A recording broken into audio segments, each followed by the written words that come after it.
hadden net. Ja, loop even mee. Want ik heb één ding. Kom even mee, Mart. Misschien is het ook wel van, dat wil ik niet laten zien, maar... Ja, de meiden van Holland zien hier. De meiden van Holland zien hier. Holland. Kim Holland.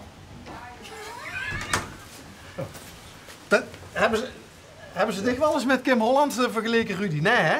Moeten we dat als een compliment opvatten? Ja. We zijn hier KPN, dan kreeg je te doen, maar nou in de middag hebben we zien, volgens mij heb je gewoon een kielsloot opgegooid. Ik mocht er niet met een kegel, ik kreeg er net door. Ja, daarom zit ik zoveel in die garage. Nee, dit intrigeert me toch wel, want is dat net zo leuk van binnen als dat het van buiten is? Ik kan me niet voorstellen dat dat gewoon een rommelhok is. Nee. Ik ben toch al... Kijk, nou gaat de... Kijk, Rudy is wat anders aan het filmen, dus we weten niet wat de sleutel ligt. Ik kom nog even van de krant, dan zorgt je ruïne staan. Zal ik even de deur dichtmaken, Mark? En dan wil je weten hoe het er binnen doet, zo, ja. Maar hij is toch wel 2 lekker te fietsen, hè? Oh, dus die moeten we even wegdenken, want de rest zal wel... Ja, dat zal wel even goed zijn. Dan maak je van de caravan. Oh. Ja, het is van de caravan. Is hij leeg? Nee, in het midden is geen leeg. Alleen kersen.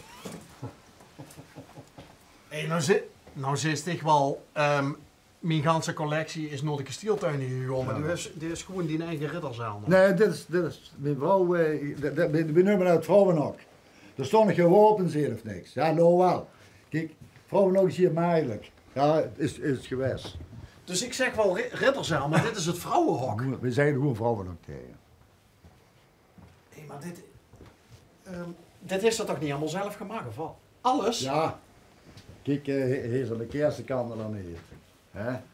Dat is gewoon koper en heb ik er zelf de poeder onder gezet. Die zwaan, die hebben een ISO-cycle heen hoor, de sponsors een beetje.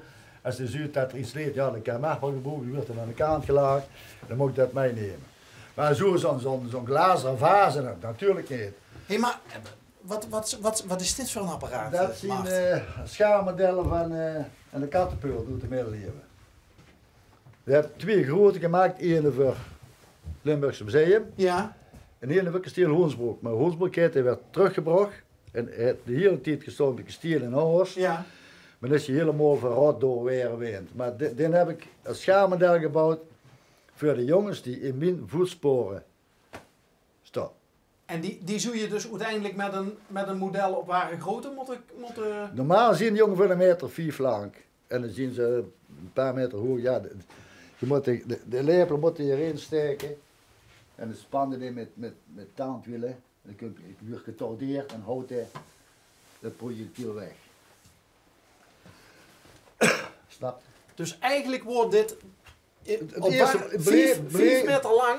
Ja, of 4,5. Maar in de kronieken schrijven ze 4 bij 6 meter en er wordt 3 meter breed en nummer op. En dat ding, dat is eigenlijk ga je de Romeinen al, zonder tandwielen. In de late middeleeuwen zijn er tandwielen bijgekomen. Bij Deen, dat is een tribachet, dan heeft het contragewicht, die werd er dus omleer gehaald. En dan zeggen ze, kunnen een projectiel, dan trekken ze er los en door het zwoord slingert dat ding weg. En Dit zien wel juweeltjes, hè? ja, dat zijn Romeinse helmen. En dat is ook een Romein, dat heb ik nou moeten maken voor Sint Maarten, het vier van Sint Maarten, weet je wel? Ja. Degene die in ons voetsporen treedt, de duidelijk voor Sint Maarten, 11 november. Heeft hij me gevraagd, kunnen je me een helm maken wat een beetje op Sint Maarten? Nou, dat is een helm. En de er langs leed? Met de... Dat is de helm van de kapitein. De nou strak is, als ik zeg, jongens, ik stop ermee. Dus zeg met open geleiden. Is dat je een helm. Want dan kunnen ze, degene die een helm op heeft, dat is ook de gezagvoerder van die 8 kanonnen die er doorheen staan. Die bepaalt gewoon, nou, nummer 3 is nummer 3 is geen. Dat is, nou, feudaliteit is dat. Maart, wie was Jos Jansen? Dat was een smid in de middeleeuwen. En dan ben ik 38 jaar op mijn vriend mee geweest. Misschien ben al, hij een 10, ik een 10, hij een pilsje, ik een pilsje. Dan is de 30 van 12, 44 geboren. En is de 19 van de verde 2013 gestorven aan longkanker. Maar het rare daarvan is, dat woonde Smit, hè? Ja. Dat is vuursteen. Ja. En daarbovenop, dat is een slagijzer. Ik wou je gewoon een keer, door Jos naar Gaans gezond, wou ik een gaat boren in de vuursteen. Om dat slagijzer erop te schroeven, hè. Komen we met geduwd geweld door. Ook niet meer een aluminiumboren heet, ook niet meer een hoge kwaliteit boren heet. Komen er niet door. En weken later, ja, toen is Jos gestorven, weken later dacht ik, ga het toch eens proberen. Kom er zo door. Nee, serieus? Ja. Met dezelfde boor? Nou, gewoon bij een stierboom. Maar ik heb toen nog steeds alle boren gebruikt. Maar het ging niet. Maar een paar weken later, toen Jos gestorven, dacht ik, ga het toch eens proberen.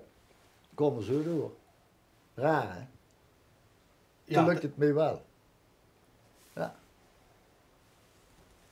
Ja, echt hoor. Ik sta je net te nee, maar we hebben het er net over gehad, toen geloof niet in toeval. Nee, toen zei ze, ik geloof niet in reïncarnatie. Kijk, dat is anders als wat je nou eigenlijk...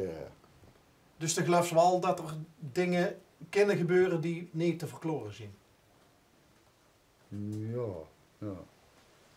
Ja. We wonen denk ik in het kasteel IJsselstein in Utrecht. En de conservator, dat wordt komt in Indonesië. En hij mee de gasten daar een beetje in de gaten haalde, hoe de jongens delegeerden met gevechtsopstellingen en dergelijke en een nummer op had. Dan zei hij, geloof geen reïncarnatie, je kan hè. Nou zei ik wel, zei hij, en je ziet vroeger ergens die met geweest in die tijd toch wel ergens en een of ander iets heeft gehad wat met leger te maken had. En een paar maanden later kreeg ik dus een mail van ja, en hoe het, dat wordt ja ook een voorzitter van de compagnie van Kranenburg. Dat hij op internet de familie van Issem gevangen in 1242 en zeker Loef van Issem. Die worden geredderd door de hertog van Gelre.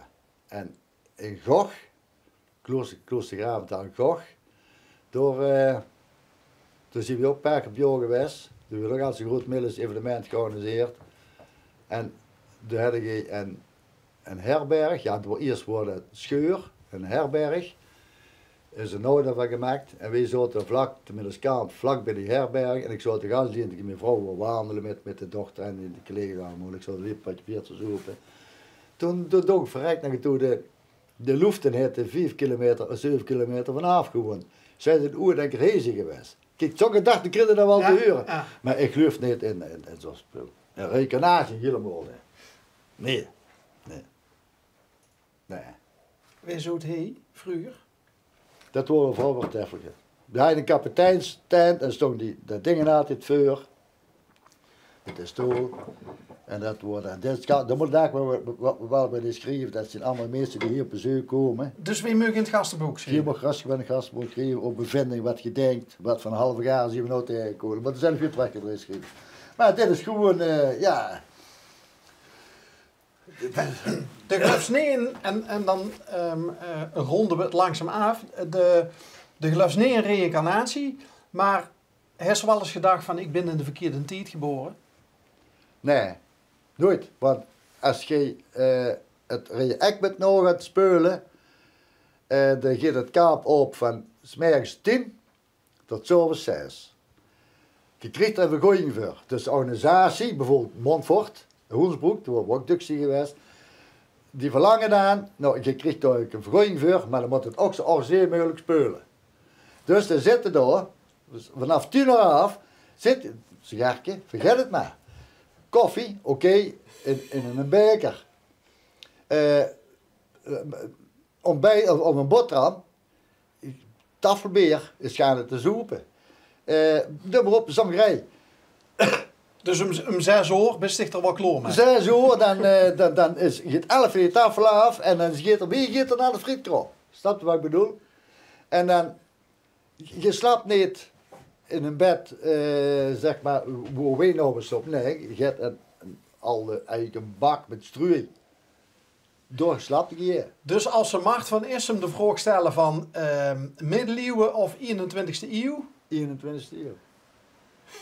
Kunt de mensen naar mij van Holland kijken? Hoefde niet te schrijven, maar. Ik ga je wat schrijven. Dat doet maar. Ik ga je wat schrijven. Waar moeten we mij schrijven? Hadden wat te schrijven? Of moet dat met zo'n veer? Nee, die is wel een pen. Dat is een potlood. Dan gaan we op het velletje zetten.